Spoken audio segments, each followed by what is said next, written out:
Let me ask you something honestly. Would you ever speak to someone you love the way you speak to yourself? Think about your inner voice on a bad day, when you make a mistake, when you fall behind, when you feel anxious or unmotivated. That voice says things like, "What's wrong with you? You should be better than this. Other people can do this. Why can't you?" Most people assume this voice is truth, discipline, motivation. But psychology tells a very different story. Your inner critic is not wisdom. It's a protection strategy that became harsh. In this chapter, we're going to explore where the inner critic actually comes from, why self-criticism feels automatic, why compassion is not weakness, and how self-compassion rewires the nervous system. Welcome back to MindShift. The inner critic is not your personality. It's not who you are. Psychologically, the inner critic is an internalized survival voice. It developed early, often in childhood, when mistakes felt unsafe, approval felt conditional, love felt tied to performance. Your brain learned, if I criticize myself first, I can prevent rejection, failure, or punishment. So the critic wasn't trying to hurt you. It was trying to protect you. The problem is, it never learned when to stop. Many people defend their inner critic. They say, if I'm not hard on myself, I'll become lazy. Self-criticism keeps me sharp.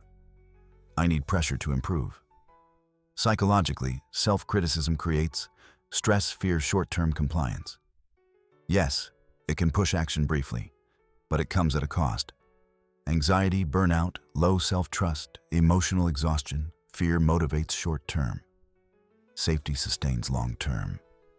Chronic self-criticism trains the nervous system to stay alert. It creates constant tension, overthinking, avoidance, perfectionism. Shame people with strong inner critics often delay starting, fear being seen, fear failure, fear success. Not because they're incapable, but because nothing ever feels safe enough.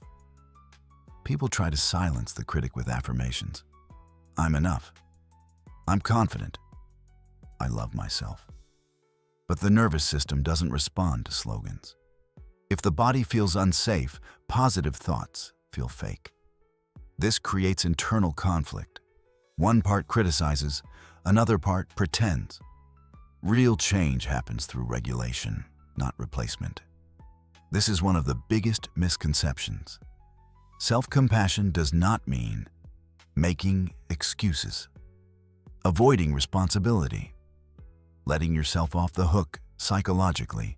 Self-compassion means responding to struggle with understanding instead of punishment.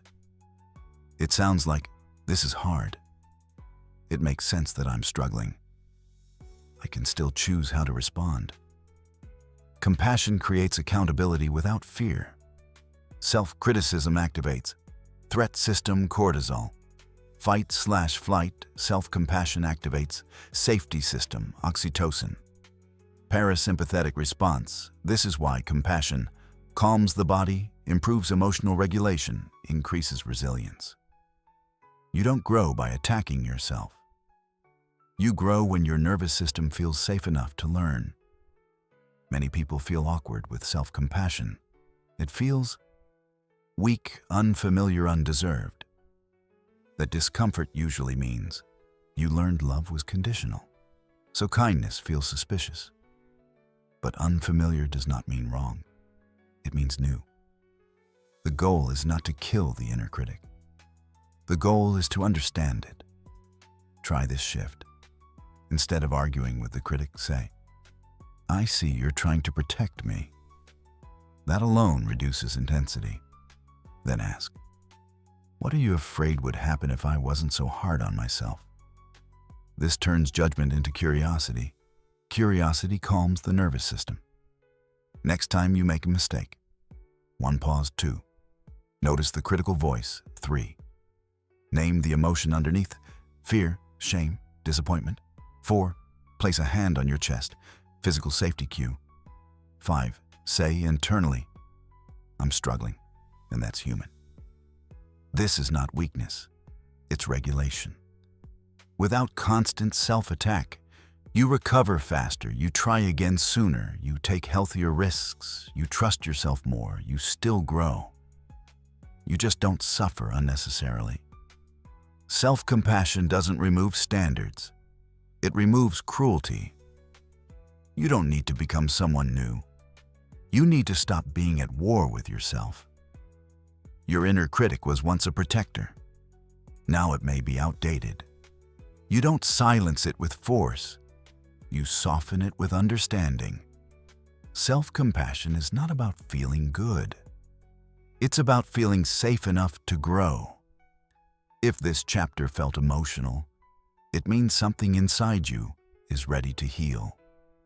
Welcome back to MindShift. If this conversation helped you understand your inner critic differently, subscribe for psychology-based insights that heal instead of pressure.